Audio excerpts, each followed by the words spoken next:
За тэгэхээр энэхүү одоо мэтгэлцээ гэдэг маань ерөөхдөө бурхан шашны хамгийн одоо гол суурь болсон, шинжилсэн түүн дээрээ дулбалаад одоо хоорондоо мэтгэлцээ гаргадаг ийм одоо учиртай юм.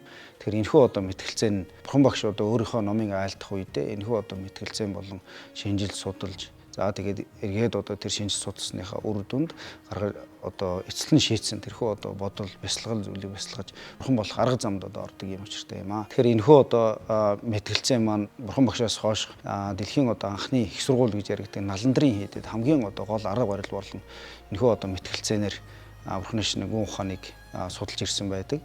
Ийм одоо зүйл болох юм аа. Тийм учраас энэ мэтгэлцээ гэдэг маань ерөөхдөө бурханы шашны хамгийн гол бурханы шашин гэлтгүү одоо 21-р зуунд Дэрхэнгийн далай багшийн айлтсан бурханы шашинтай хүн зөвхөн одоо энэ бурханы номыг мэдхээс илүүтэйгээр бас одоо энэ орчин үеийн одоо мэдлэг эдгээр бүгдийг ч гэсэн энэ одоо мэтгэлцээ болон эцэлэн шийдэх арга ухаан логик ийм одоо зүйлээр суурилсан байх ёстой юм аа. 21-р зууны лам хүн гэж ийм байх ёстой гэж далай багшууд айлтсан байдаг. Тэгэхээр энэ даншиг наадамд бол ерөөхдөө одоо олон төрлийн зүйлийг ард түмэнд одоо сонирхуулж үзүүлэх зүйл байна.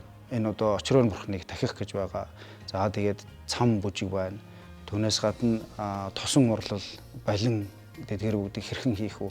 Эдгээр зүйл нь бурхны шашны ном судартай холбоотой үе уламжилж ирсэн гарал үүсэлтэй ийм одоо зүйлүүд байдаг юм. Зүгээр биднээс нэг үзүр үзэж одоо үзэгч байна гэж очихоос илүүтэйгээр энд одоо бас буян давхар хураах заавал одоо ихий дөрөнгөргөөд ч юм уу их зүйл өргөснөөрөө буян хураана гэж үздэг бурхны шашинд. Тийм учраас энэ одоо хурал хуурж байгаад даган баясаж өөрсдөө очиж мөргөж тэнд одоо очроор бурхан тэргүүтээ бурхад бүгдэд аврал итгэл одуулах. За тэгээд тэр тосон урлал, балин урлал ямар байдгүй тэр бүгдийг очиж сонирхох юм бол маш их сонирхолтой юм зүйлүүд байгаа.